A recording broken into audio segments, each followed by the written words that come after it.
Welcome to the on the Hill podcast. I'm Slim Marshall. Got 5,000 watts.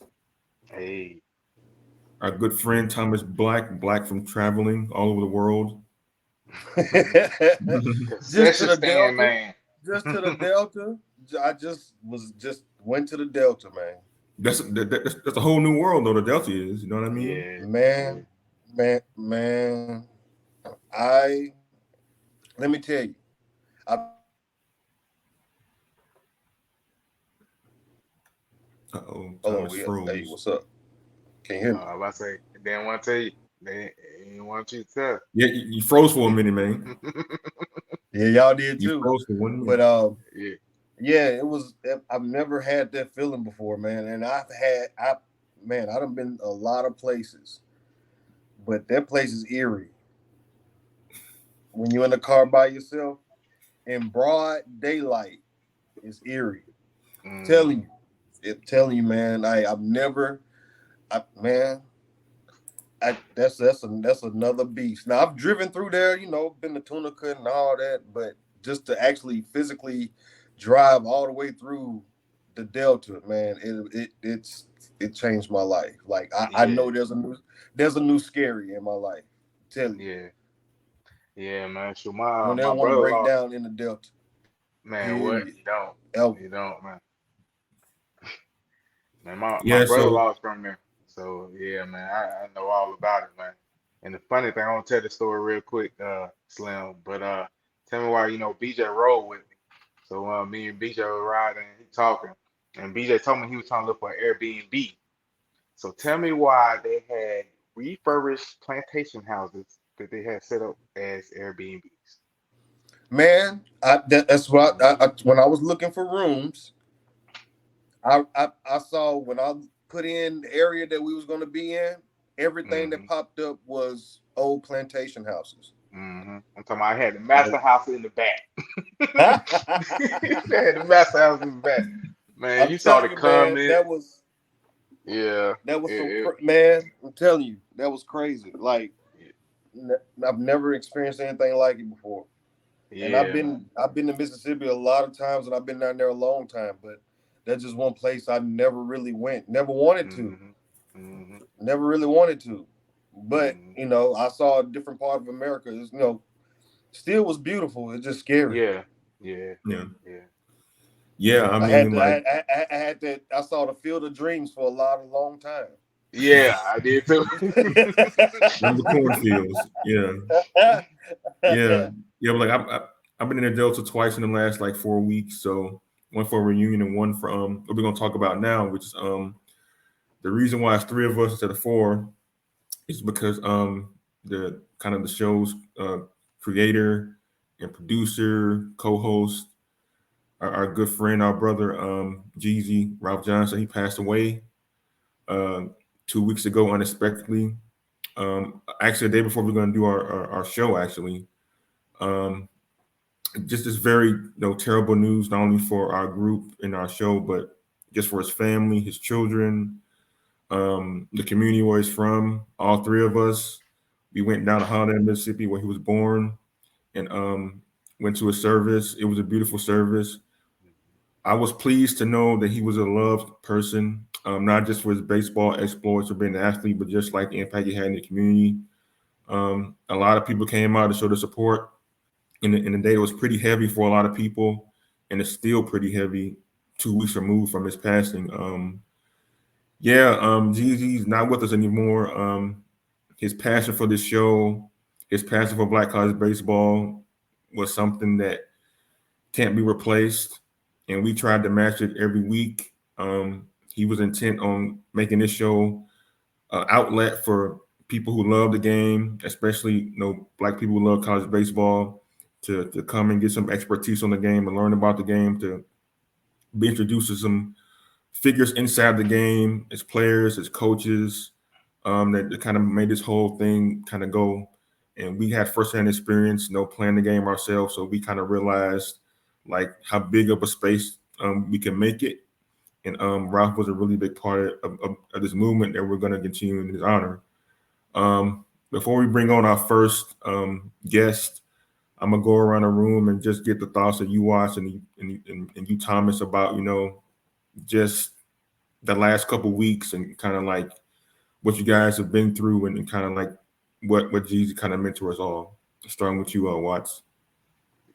Yeah, man. Shoot, it was tough on me. I ain't gonna lie, man. I wish I had a puncher bag because the night prior, you know how we always do our pre-meetings and everything, and then we stayed on a little bit longer. He was playing a video game and everything, and I'm just sitting here like, man, I less than 12 hours ago, I was just on the phone with the man. You know, it was real bizarre, man. I didn't want to believe it. Called his girlfriend, and she answered the phone, and at that point, bro, I just broke down, man, because it's unreal, man. We losing too many good people nowadays, man. I desire everybody to be like the Christ, man. Y'all stay prayed up because a lot's going on. But what happened to Jesus, man, that's even like I had the opportunity to go to his visual that they had at his middle school where he was at Lovejoy. Even though he was in transition from Lovejoy to Westlake, man, he was loved there, man. Coaches, everybody was in tears because everybody was just like,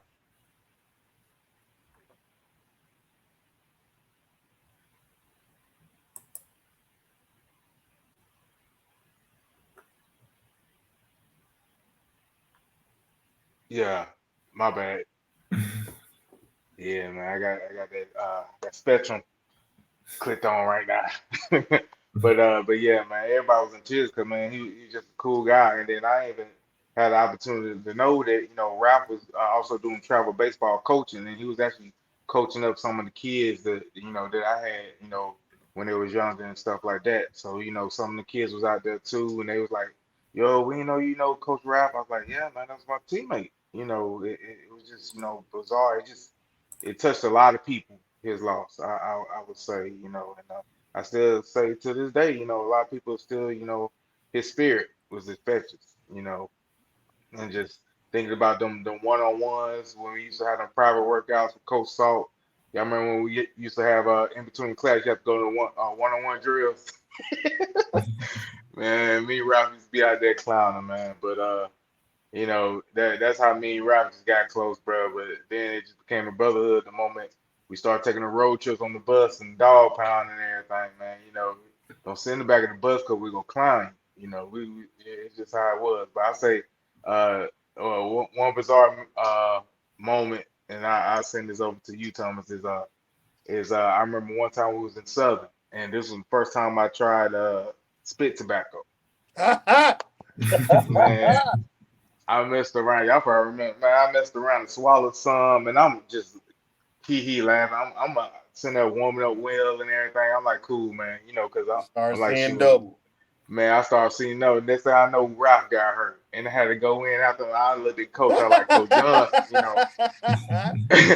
I'm looking at Coach Johnson right here, but I'm looking over there. So I got in about a quick 2 innings. Then after that, I had to call Earl, but yeah, man, that was my true brother in life and in spirit, and I know he's still with us to this day, and he's going assure us that we continue to grow this platform for him because I feel like I told his father, I feel like this is part of his legacy that he left for us to kind of just keep pushing along because it's definitely desired that we put the limelight on these great athletes and uh and miss you, Jesus, man.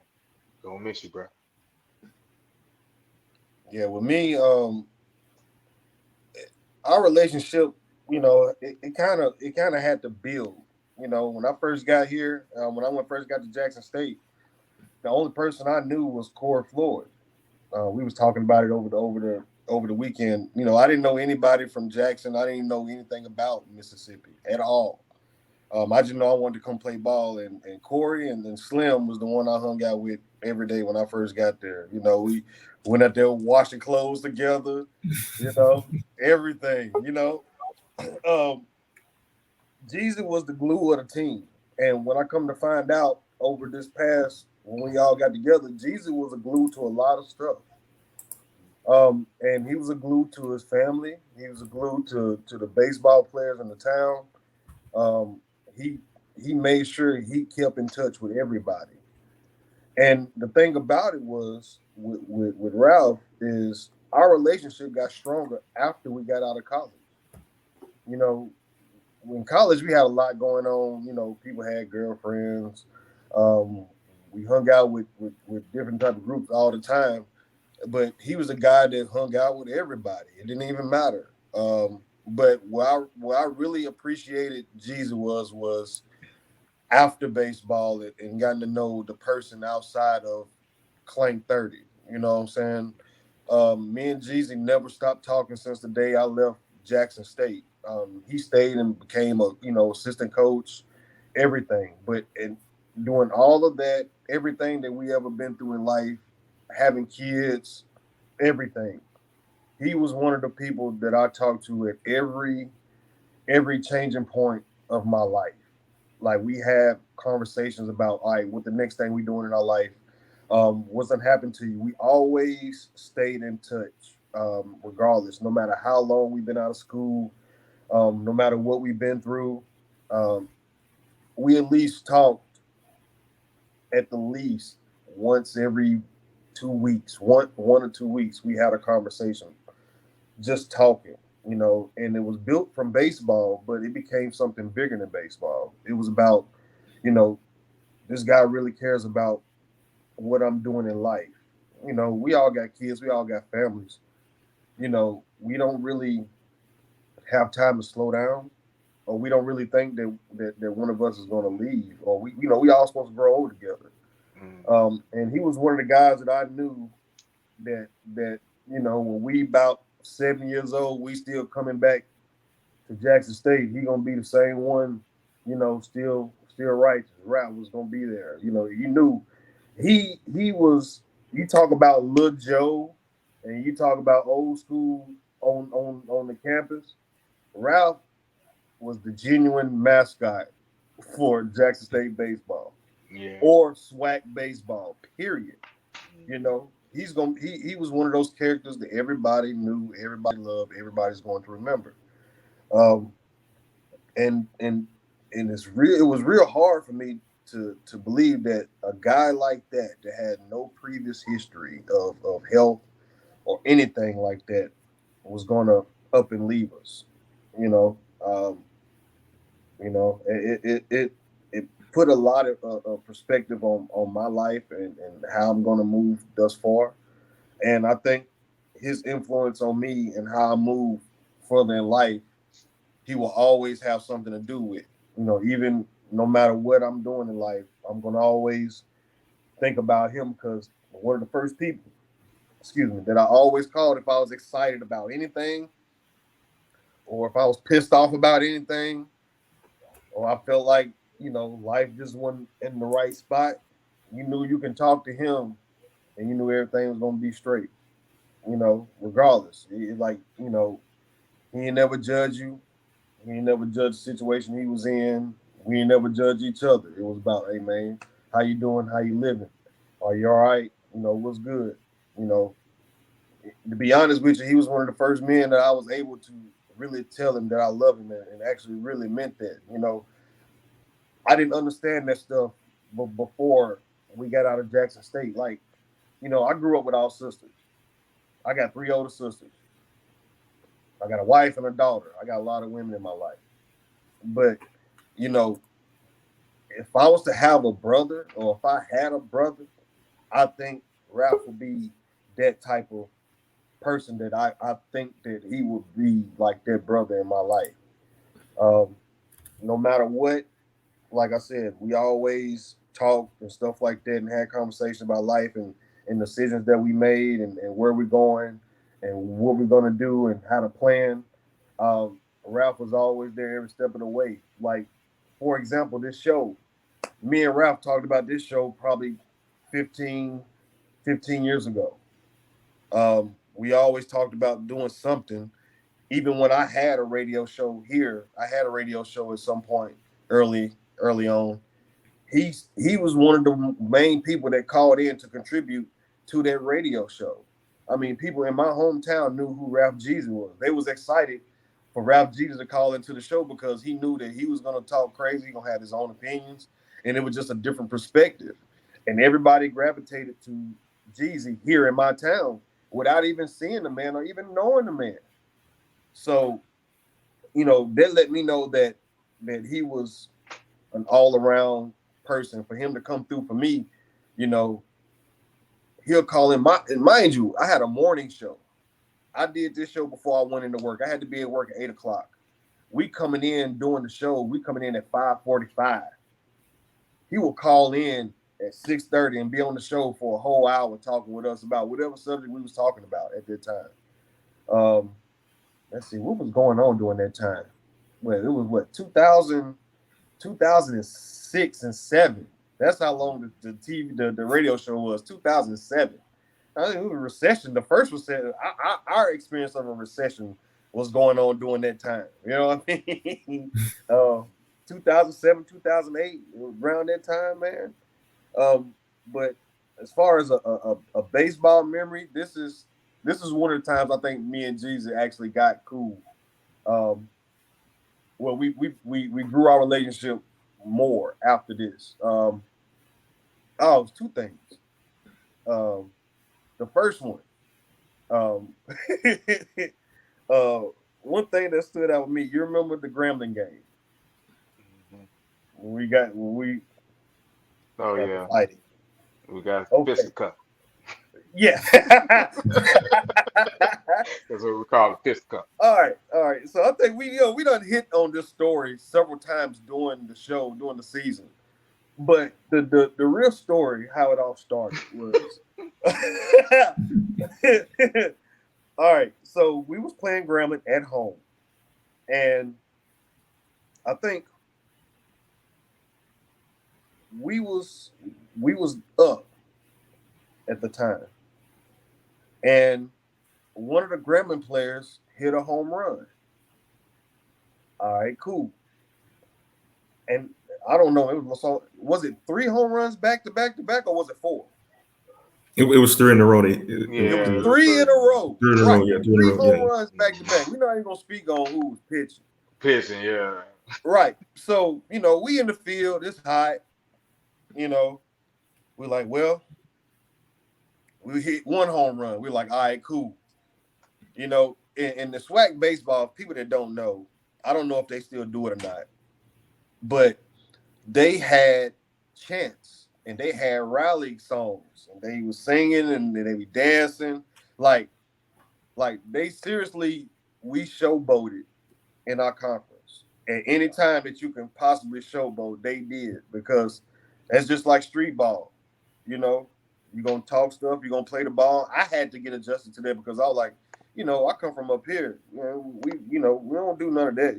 We let our play doing the talking, but I had to learn that they're gonna talk stuff regardless, no matter how bad they are. If they do one thing good, they're gonna let you know. So first dude hit a home run. They were like, yeah, okay. All right, bet. Second dude come up, hit another home run. So they got a little louder. We're like, all right, cool. Now, mind you, in this process, Ralph back there getting heated because, they getting a little bit too loud. Okay.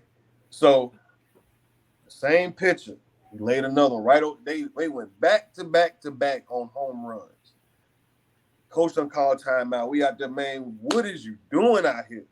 You know what I'm saying? We talked to him like, man, come on, man. Like, you letting them, they talking crazy. So us being who we are, man, look, you're gonna hit this next batter, man.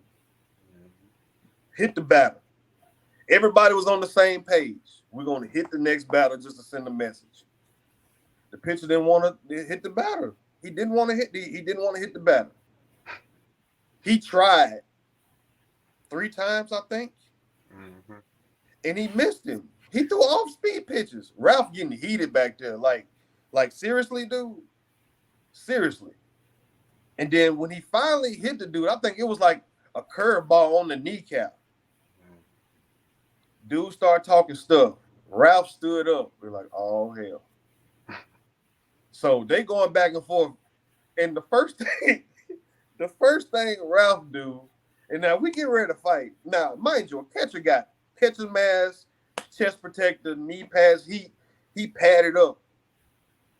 This fool took off his catching helmet and the chest protector before even anything was even pushed or touched. He took it off so quick.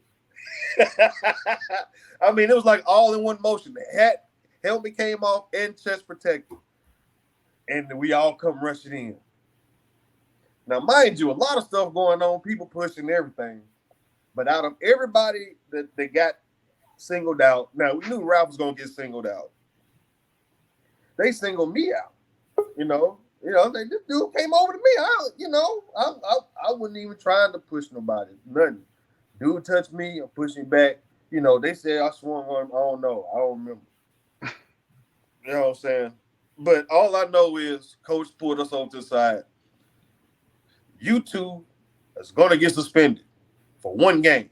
This is what Coach Salt's saying. I don't even like speaking his name. But our head coach at the time, he told me and Ralph that we was going to be suspended the next game because I guess whatever we did in that altercation, right? So me and Ralph think we suspended the next game. Now, mind you, that game was on the Friday night, and the next game was that early Saturday morning, wasn't it? The next game was early Saturday morning. So I knew I wasn't playing. So, I got a little lit the night before. We ain't playing.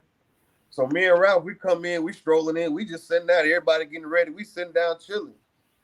I'm still half lit from the night before. And Coach and we were just over there talking like, man, you know what? It wouldn't even work. We was on there laughing about the whole situation. So I said, now, I just got to ask you this one question, G. He was like, what, man? Now, at what point did you say, I'm going to take off my chest protector and my helmet to fight? I'm like, my dude, like, you got protection. Like, nobody's going to be able to swing on you. Like, at what point did you say, I need to come out my chest protector and my helmet before we have a discussion? At home plate. This is right at home plate in front of the referee umpire. And he looked at me and just said, man, you know what? I don't even know what happened. I just blacked out. So he didn't even know that he said he blacked out. He didn't know that was going to happen. He just that was his reaction. All right, I'm going to take this helmet off. I'm going to take the chest protector off. What's happening? And so we over there laughing about it. And then here come Coach walking up to us. What y'all doing? Watching the game. What you mean y'all playing? Now, mind you, it's like 5-10 minutes before the game starts. And I don't know what Coach said you watch, who was going to play, but we was over here sitting down chilling, laughing, joking, not even mind prepared to even play. And then he walked up to it right before the game get ready to start. Y'all playing. Get ready. And so we looked at each other. Like, man, I don't even know if I can play. I don't even feel right. I wasn't even prepared. But he's like, well, it's time to go. And he went and strapped up, got ready to go. I went into the field. I don't even know what type of game I had. I think I did. I did pretty good. But ever since that point, like we thought we was gonna get suspended together. We kind of stayed cool even more normal. And I believe that was our turning point in our relationship was we was over there sitting down with Gremlin after we thought we was going to get suspended for playing the game over there laughing and joking about why the hell would you take off your helmet and chest protector if we finna brawl?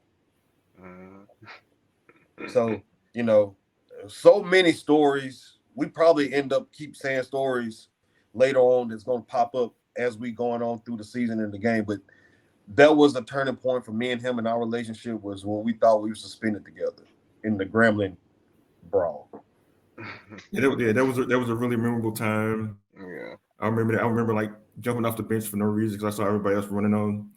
to the field, Right. try to Yeah, confront who somebody. geeked out? He's Yeah, like, it oh was man. crazy. Yeah, I didn't hit Took nobody off the because chest protector. yeah, it was crazy.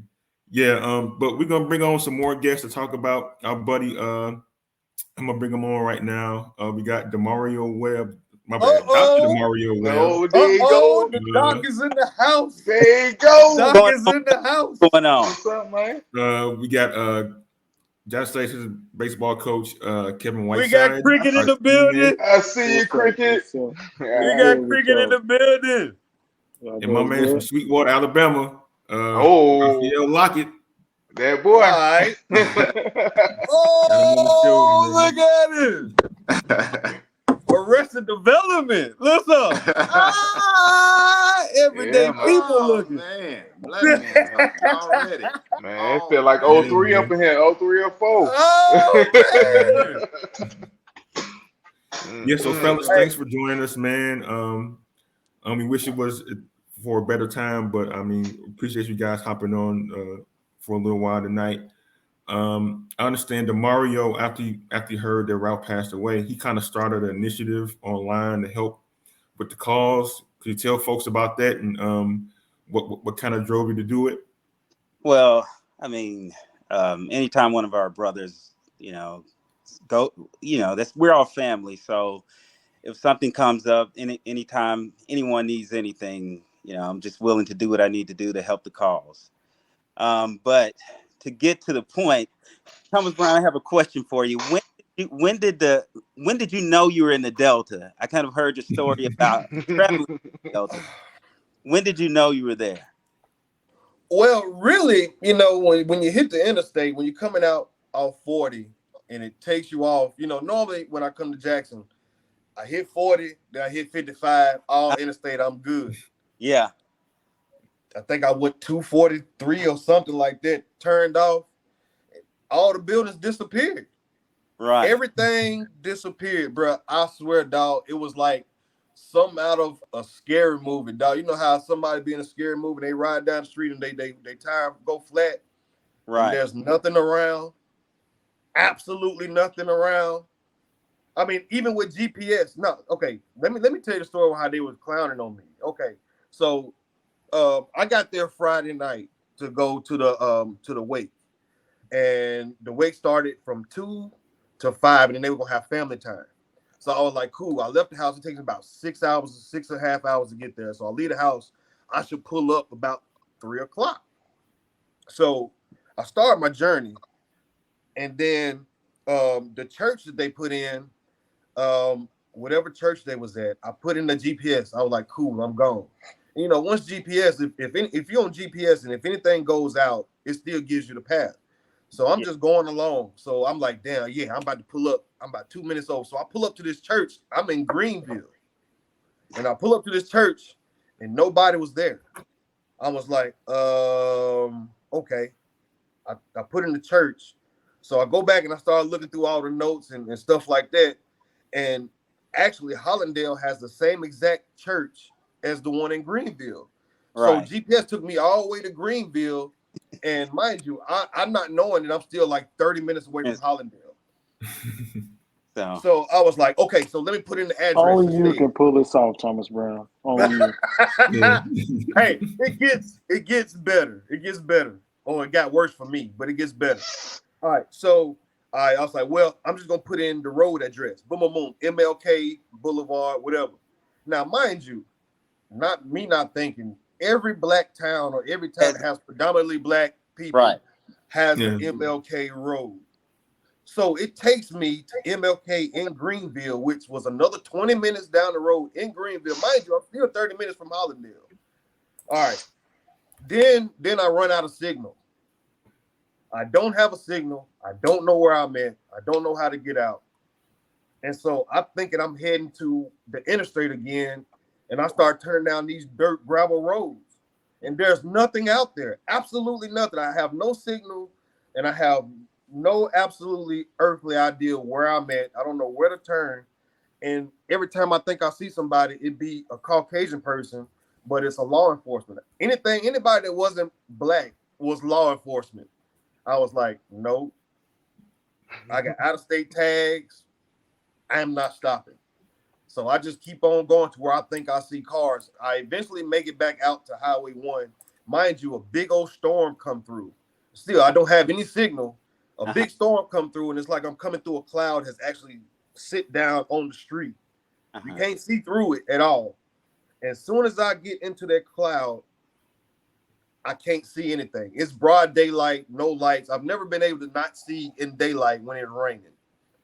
All the cars pulled over to the side. I don't know where I'm at. I don't have a GPS signal. I can't reach out to nobody. And I was like, man, it's broad daylight, and I think nobody's gonna be able to find me. So that's when you knew you're in the Delta, when you were like just surrounded by nothingness, but just air and Man, and, it and was like, land. man, I've never seen anything Right. so So pretty at the same time. So like miles and miles and miles and miles of nothing but Yeah, agriculture. definitely. You might see somebody out in the field, but if I would have broke down or if I would have had a tire or something like that, I don't think nobody would have found me. Now so eventually signal came back. I showed up real late, but they still let me come in and see Geezy. But that was like one of the most scariest parts I ever had, like scariest moments I ever had in my life. Because simple fact is, man, I done been on the Florida Keys Bridge in a big storm, and it was nothing like I went through the Delta. right. That feeling was not, man. Look, I'm telling you, you have got to be a different person Right. to y'all came up different, dog. So Mhm. so that give you a snapshot in you know, how we grew up. So for me, Rav, we're about 20 minutes apart in terms of town wise. And I grew up, of course, a little bit younger. I was, about 3.5 years younger than Rav. He played more with my brother, but we probably met Rav around 1992. So I was probably 7, 8 years. Wow. They were I think he was a year ahead of my brother. So they started Little League together. And before I ever met, Uh-oh. The oh, Yeah, brother. that him? He's talking about Smurf. Oh yeah, Yeah. yeah, I'm smart. here. Yeah. Okay, there we go. And I Brother won't take smart. his thunder, but before I ever met Raph, I think I'd be remiss if I didn't talk about his mother, because she raised a fine young man. Um, Anytime my brother would play against Raph, it was Simmons versus Leland High. They were, the two best players on their respective teams. But before that game ever started, this woman will walk up, and I mean, she had the most confidence. She was the loudest. She was the most supportive on the opposing team side. Well, on our side, my mother was the loudest, the you know, the most Yep. supportive. I'm like, these loud. I'm like, we're always kind of embarrassed when we hear our parents yell at the stands. And we had these two opposing parents just very passionate about their children, very passionate about the sport. And as Thomas Brown alluded to, in our towns, we don't have much infrastructure. So to really play baseball and actually be able to do it well, you just have to be naturally gifted, because you're not going to have any programs. I mean, the summer league baseball is just pick up a bat, put some teams together, get a schedule, travel, 15, 20 minutes at the most, and you play baseball. Yep. But very early on, Ralph had a lot of passion for the sport, very team oriented, very cohesive in terms of making sure everybody was together. And the rivalries that we had in terms of Simmons versus Leland actually became more of a friendly deal. And after a while, actually my brother and Rav became more of actually summer ball teammates. Hmm. And where do I come in with all this? They kind of drove my passion for baseball. We come from a football area, so not many people play baseball. If you played baseball during our time, you were considered weak and not necessarily tough. But Raph was kind of the first person to sort of drive that or change that narrative, because he was ahead of my brother. Of course, he was ahead of me, and he just continued to matriculate through little league, middle school, um, high school baseball, and the prospect of playing a college sport, let alone baseball, from the Delta was not really a popular thing to do. And he was kind of the first one to drive this HBCU experience in terms of the Delta and going to Jackson State. Of course, shortly after he started attending Jackson State, my brother came behind him. And as a freshman, I probably spent more time with Raph than my brother.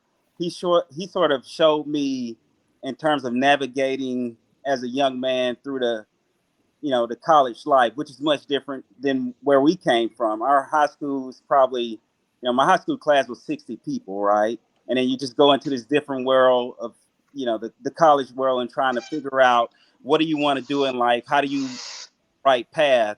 And I really do appreciate the fact that Ralph sort of took me under his wing, and actually I'd go out to the club with him at times, and a couple times we would see our coach, and he's like, "Look, you're 18 years old. You need to stay out of those grown people club."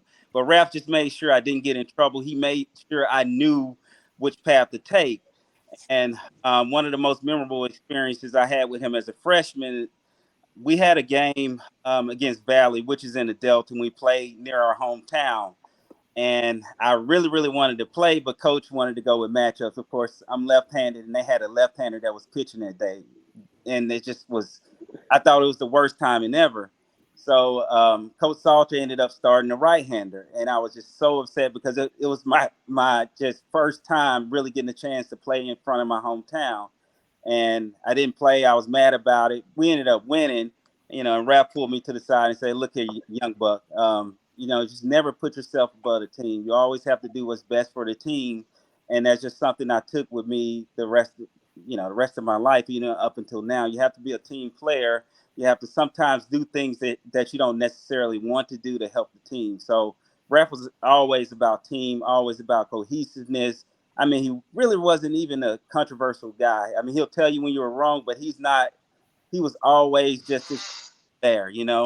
And I think you just have to give a lot of credit to his family, a lot of credit to his mother, who was very passionate, about her son. She was with him every step of the way, and a lot, can be said about that. And I'm just thankful to sort of spend time with him. And it's unfortunate that we had to come together at this juncture, but I think it's more of a celebratory moment. And I'll give the floor to my brother. Okay. Yeah. All right. Anthony Webb is his brother. Is Mario Webb's brother. He played on our team around the time Geezy did. So Major Pain, Big Smurf. Yeah, Major Pain. Yeah, go vet. All right. Yeah, he said a lot of it. Like we met around 92. Like he said, both of our mothers very passionate. But from that rivalry, we became really good friends. Fast forward to we was like about 12 years old. That year, Simmons did not have summer baseball for some strange reason, but Leland did. So and we had to go to a tournament to play Vicksburg. They was called Vicksburg Bombers, like the number one team in Mississippi at that time. So one of the first people that I called to join us was Ralph. Came down with no problem, no issue. Very, like I said, very good person, well mannered, always putting the team before himself. We got a team together. We went down there and we actually beat the Vicksburg Bombers. I think that was like their first loss in 12 years or so or longer. Really? Yes, they was they ruled it. They ruled Mississippi at that time. We went down there, like I said, we put on the show. There was a bunch of kids from the Delta, like my brother said, no fundamentals, just athleticism. We pick up the ball, we go, we run, we hit, we catch the ball, and we just had fun. And then from there, of course, we go to high school rivalry in basketball, football, and baseball. We did most of the winning in football, but they would get us on the basketball court. In baseball, it was always back and forth. Did Ralph play basketball? Yes, he was real good at basketball too. Yep. Really? Yeah, Yeah. Yeah, he played basketball Charles too. Barkley. Yep, that's exactly how he played too. That's exactly how he played. He was the enforcer on the team. Mm-hmm. He was the enforcer on the team. Then once he went off to college, go to Jackson State, like my brother said, everybody was usually go to our JUCO was called Mississippi Delta. A lot of people would go to Mississippi Delta or you would go to Mississippi Valley. At that time, it's like we didn't have those big dreams to even go to Jackson State. Going to Jackson State, where we're from, It's like going to USC. Really? Yeah, it was a very big deal. Thomas, like you say, when you rode into that area, you seen how it was. Man. So just graduating high school in our area seemed like that was the pinnacle for a lot of people in their lives. But like I said, when Ralph went to Jackson State, it just trickled down. I went, my brother went, my other brother went. I had sister to go. Just a lot more people started going to Jackson State from the Delta. Um, and his mom was one of the ones to also put in the phone call down there for me. And that's when Coach Salt, Coach Johnson, they would sometimes come to our baseball games to come see me. So if it wasn't for them, I don't even know if I would have been playing at Jackson State. Um, and I just can't say enough about his mom and his family. Uh, they are very well mannered people. She raised good children. Um, I can't say enough good things about it, but it was like all of us were her children. She supported not only her child, but everybody, all of his friends, anybody around the Delta, all the kids. She was always very supportive of them. And if y'all have a chance to go back and look, or maybe she still will do it this year, she's always at their high school football games, baseball and basketball. Even the kids now, she don't even have kids in school, but she's one of the leaders in the community that's being very positive and trying to keep the kids on the right path in the Delta. So that's about all I can say. They're just good people, man. It's very shocking that he's not here with us today. Yeah, I got to meet Ralph's mom and dad for the first time. They're very beautiful people. You know, they appreciated what we did, what we were doing with the show. That they really enjoyed it, and and we just hope myself, Watts, and Thomas. We hope we can just continue that legacy they created, and none of the people at home are listening or watching along. Um, you're getting a real insight of kind of the person Ralph was behind the persona they kind of displayed on the show, and it's nice to know like he was really loved because Ralph made a lot impact on a lot of people, especially this next guy I'm going to introduce, Kevin Whiteside again, who is assistant baseball coach at Jackson State. He gave a beautiful address at the service, just how much Ralph meant to him as a person, and shared a story the first time he met Ralph on the campus of Jackson University. So I'm bringing Whiteside right now to talk about his one of his good friends. Man, I appreciate you guys doing this, man. This is awesome. You know, the podcast, in itself is an amazing thing. And when Ralph, was talking about trying to get this thing started, he kind of just beamed up. I mean, just because this was like his baby, and I was personally so excited when he got it going. But with me and him, man, I just take the baseball stuff away because it was way deeper than ball, and I think sometimes we get caught up in ball just because that's what we done, at the time, and that's what the bond that we shared, in school and things like that. But I was fortunate enough to have this dude at my room as a roommate, when we were. I think I lost y'all. Can y'all hear me? Yeah,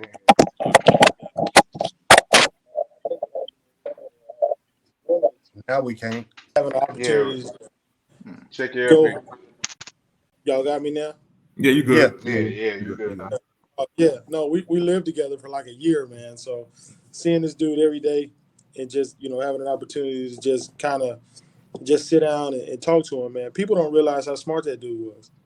And you know what I mean? You talking about a dude who had a master's degree in like disposing biohazardous chemicals or something like that. Yeah, exactly.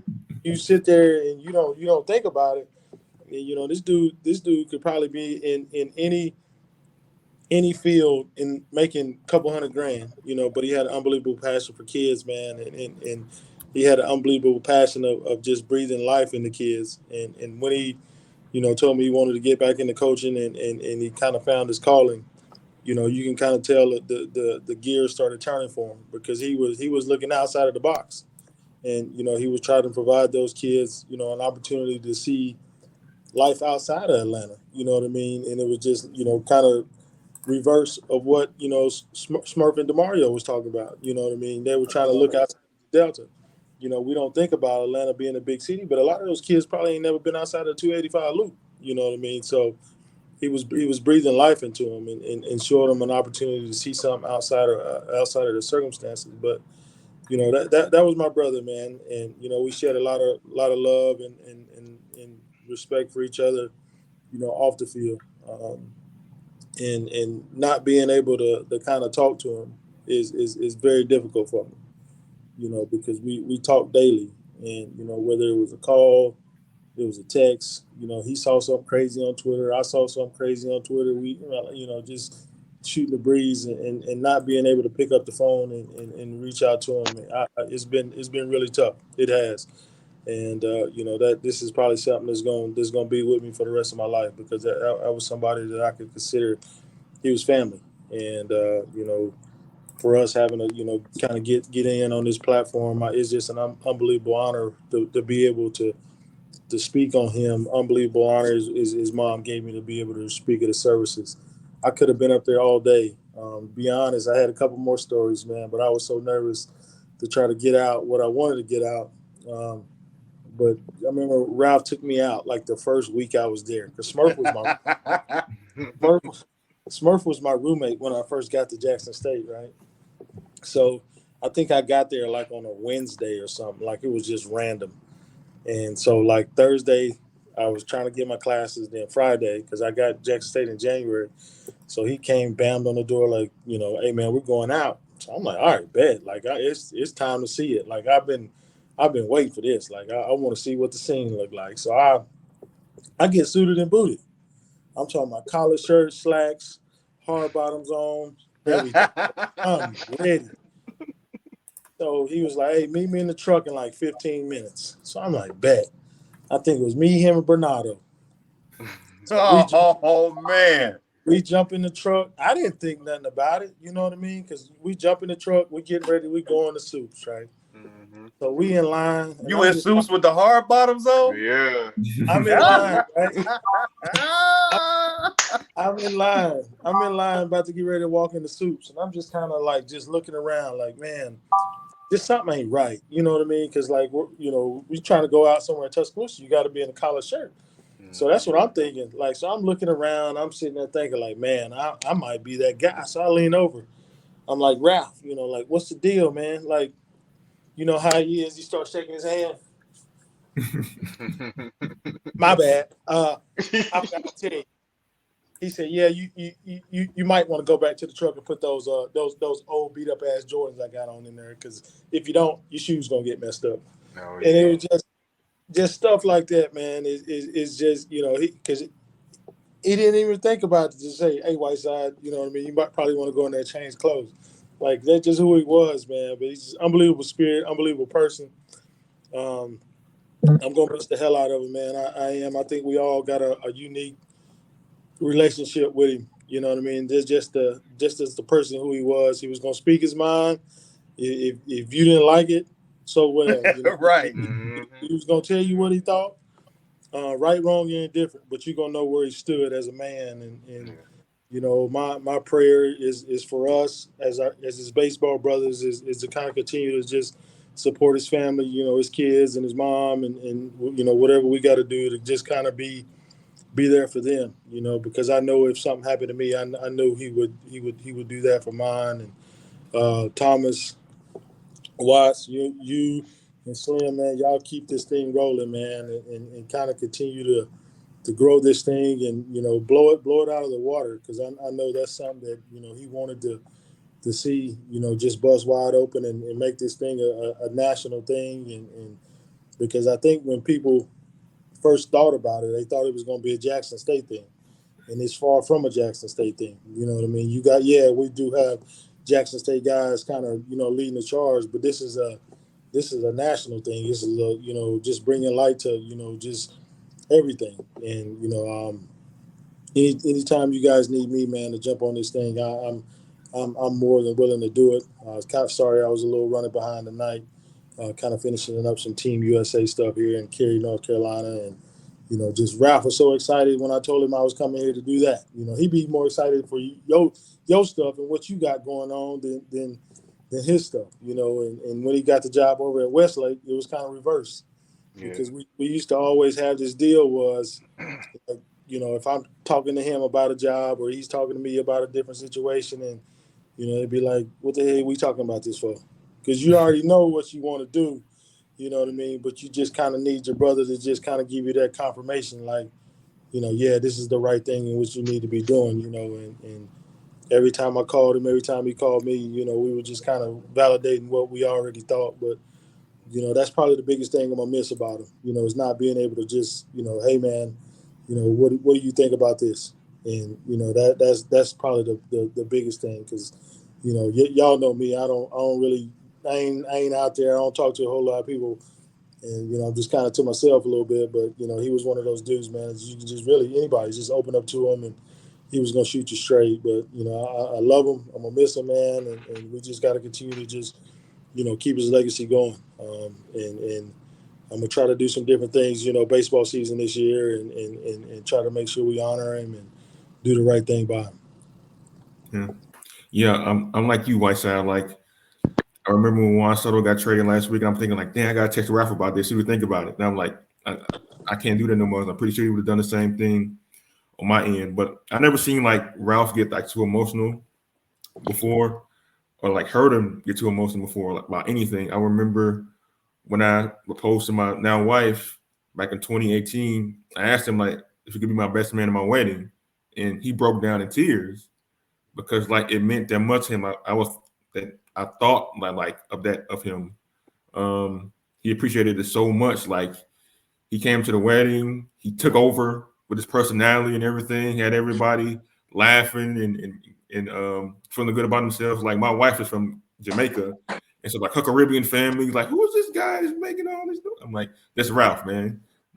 But he brought like two like different cultures together that week of the wedding. I'll never forget that. But like, yeah, man, like you said, Whiteside, like he was really doing a lot of big things in his life and had a lot of high goals he wanted to achieve. And unfortunately, he couldn't accomplish those. But what he leaves behind will never be forgotten. It still is a great impact on a lot of people's lives. They're gonna bring in Raphael Lockett now to speak about Ralph. He's been waiting patiently to talk about somebody really respected for a long time. So we're gonna give you the floor, Ralph. Hey man, first and foremost, I just want to say it's good to see all you guys, man. You guys got a little bit more Man, it's great been last about time. good 15, ain't it? You guys got a little bit more great than the last time I saw you, though. It's a little bit great right there. I don't have any, by the way, so it's them two at the top of the screen. Thomas ain't got no lighter though.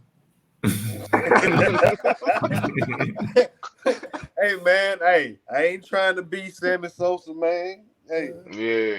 Be that Beijing, still Thomas. shiny though. It ain't shiny as whites right now, but Nah, my yeah. skin still shiny. Man, I got that halo light, man.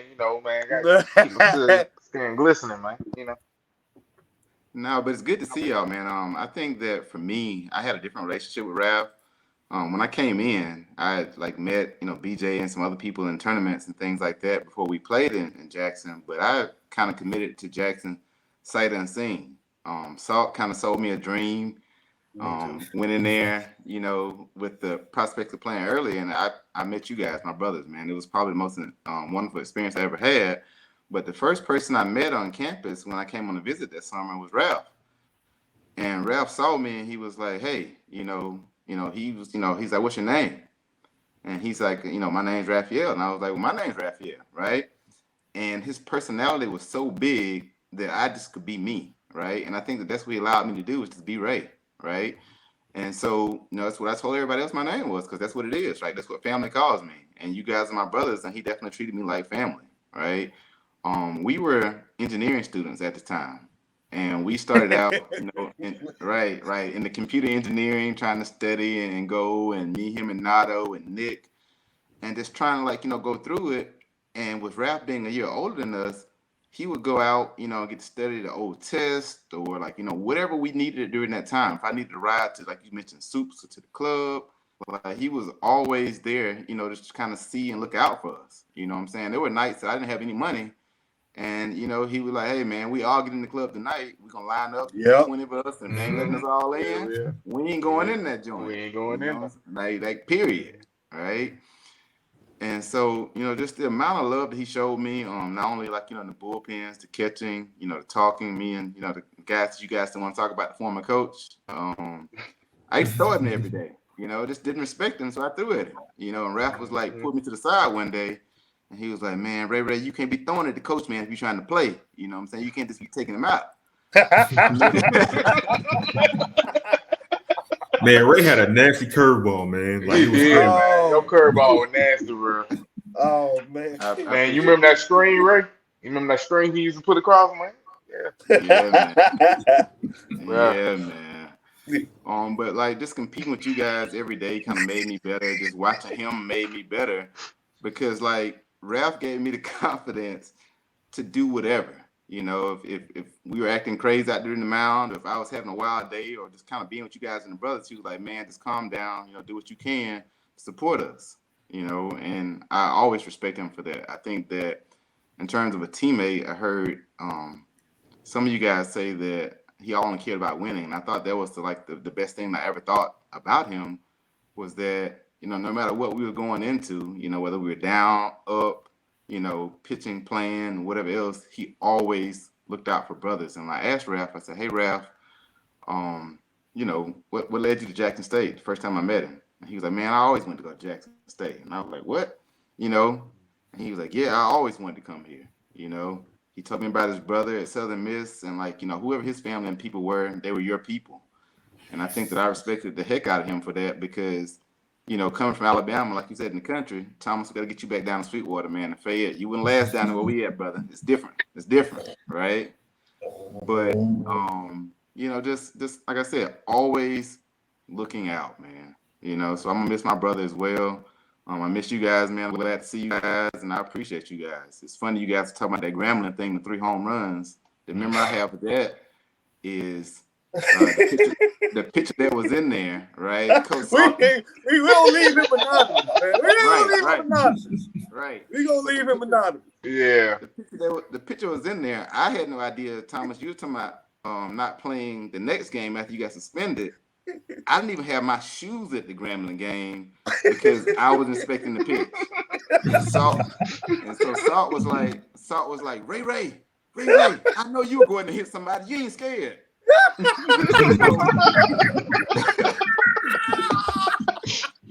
Hey, you light us up in practice too. Oh, exactly. Right. Oh, see, I didn't know that side. I didn't know that part. Yeah, Ray like you. Oh, Ray was vindictive, man. Like he wasn't afraid to come in on you, man. That's all I knew. Hey, man, I had to respect my size right there. Yeah, you did. But with going in there, like the man tried to put me in the game. They had no shoes, no warm up pitches, nothing, right? And just went in there and threw it. He said hit somebody. That's what we got to try to do. And I think that the funniest memory for me was watching after Salt had started that fight, watching him try to run around the field to avoid the coach that he had started that track with. You know what I'm saying?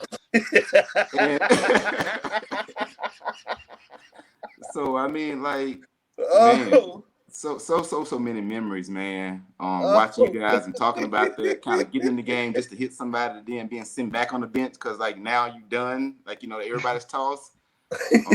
Never forget that, man. You know what I'm saying? So yeah, man, I just love it, man. I love you guys and I appreciate you. Yeah, and before we wrap up everything, let's just go around for the people who haven't been on the show before. Let the people know what you do for a living. All of us come from the same team now. Yeah. We was all on one team, and it's one thing we talk about is going to an HBCU. It's about being successful as a person outside of sports. We all we probably had a couple people that went pro, but outside of that, we all has had successful careers, being successful Black men in this world and in this society. Let the people know what y'all do for a living. To come from our team now, what do you do? Like Ray, what do you do for a living? Actually, I'm an industrial engineer for the Navy. And I coach at Bishop McNamara High School. I'm the head coach at Bishop McNamara, and Washington, D.C. So we're on WCSC, man. So anybody you guys want to come check us out, I was actually hoping to get a chance to play in the minority baseball tournament against Westlake again. Last year we went. We got a chance to play some teams down there, man. It was really good baseball. We won 1 and 2, and I was looking forward to seeing my brothers, man. You know what I'm saying? Yeah. Forest Park was there, some other people. So it's always good to see Jackson State alum, man. Yeah. What you do to Mario? Let the people know. Doc. So I'm an internal medicine physician here in Jackson, Tennessee.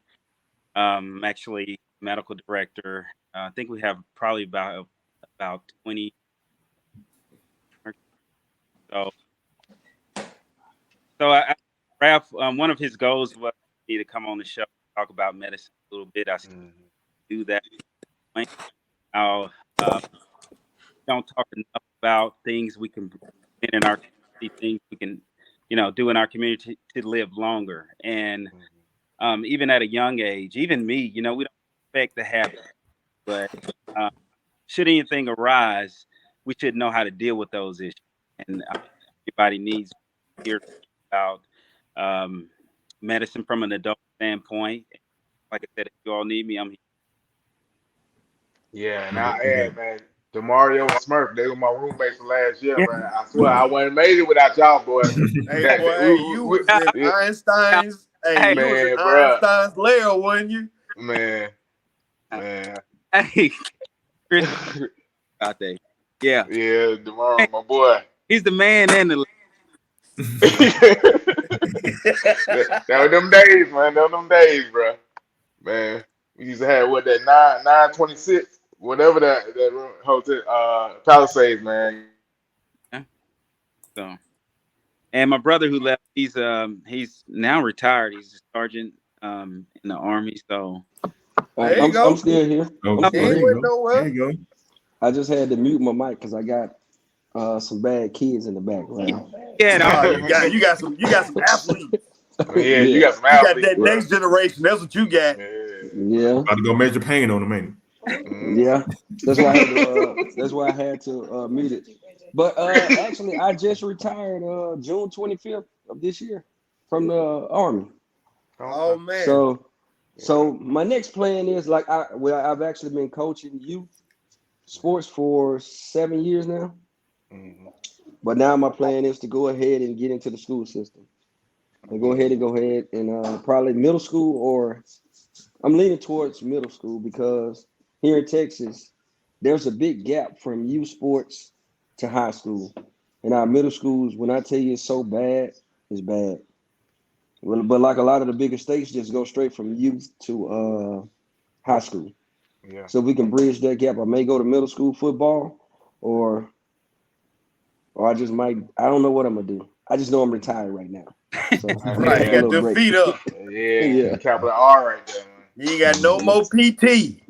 No, I'm gonna take a little break. I hear that. Yeah, we know Thomas Black is the largest shaved ice connoisseur in the state of Tennessee. The snowman. The snowman, we call him. Yeah, man.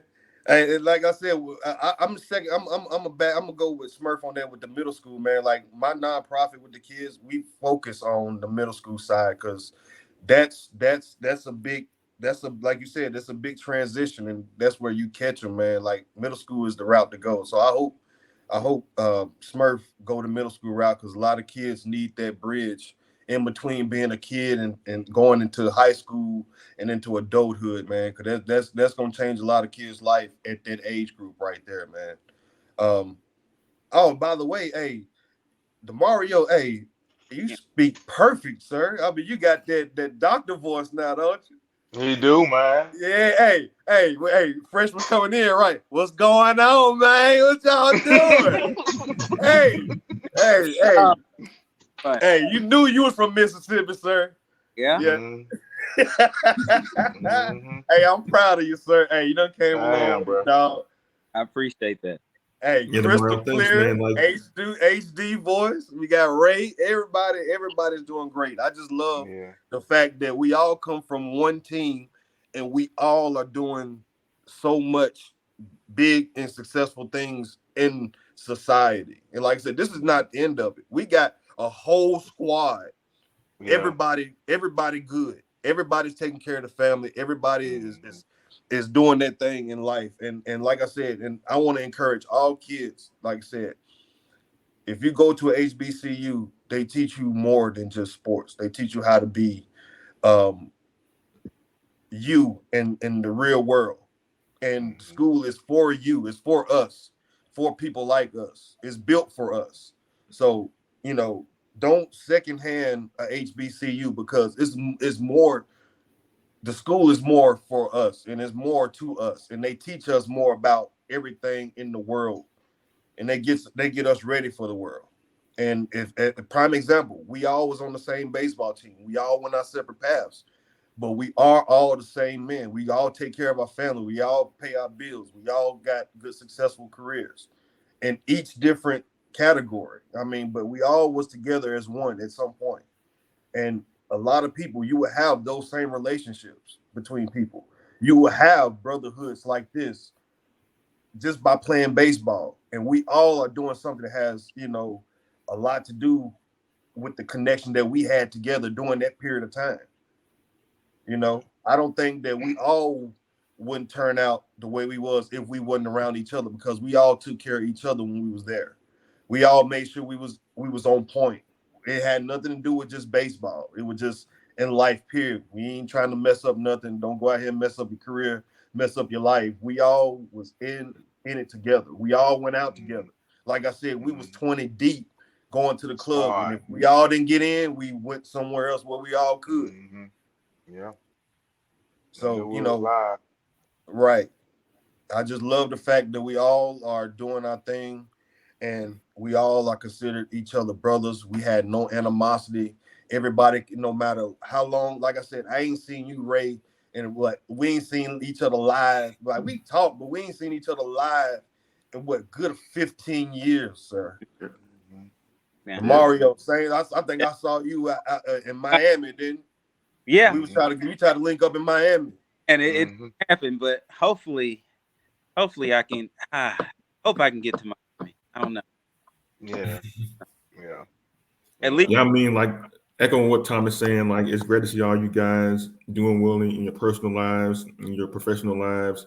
Not only career goals achieved, but also like impacted communities. Mario, you being a doctor and helping out a lot of people. Ray, you doing work with kids. Smurf, same thing, working with kids. Whiteside, who was on earlier, he's a coach, impacting people's lives. Yes. Watch is going to find a cure for COVID and monkeypox. We know that for sure.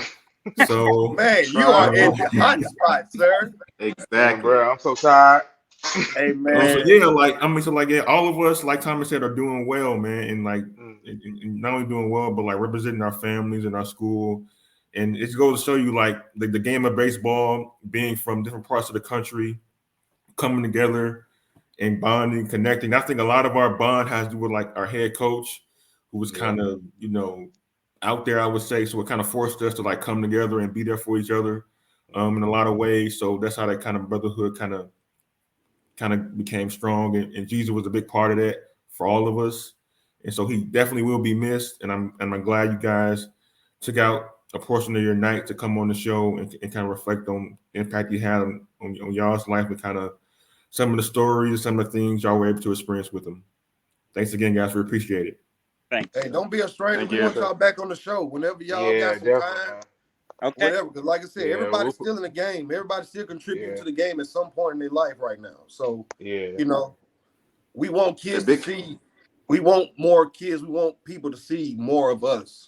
To see where we came from, how we together, and how this is forming up. Like I said, our team is 20 and 30 deep of all successful black men, with some Spanish people in there too. We got some Spanish players in there too.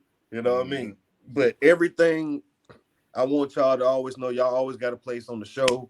You all my family. Whenever y'all want to come on, y'all can. If y'all want to just be on the show just to come and shoot it with us, man, hey, y'all all are always welcome. That link will always be there. Yeah. And speaking of the show, this will be our season finale.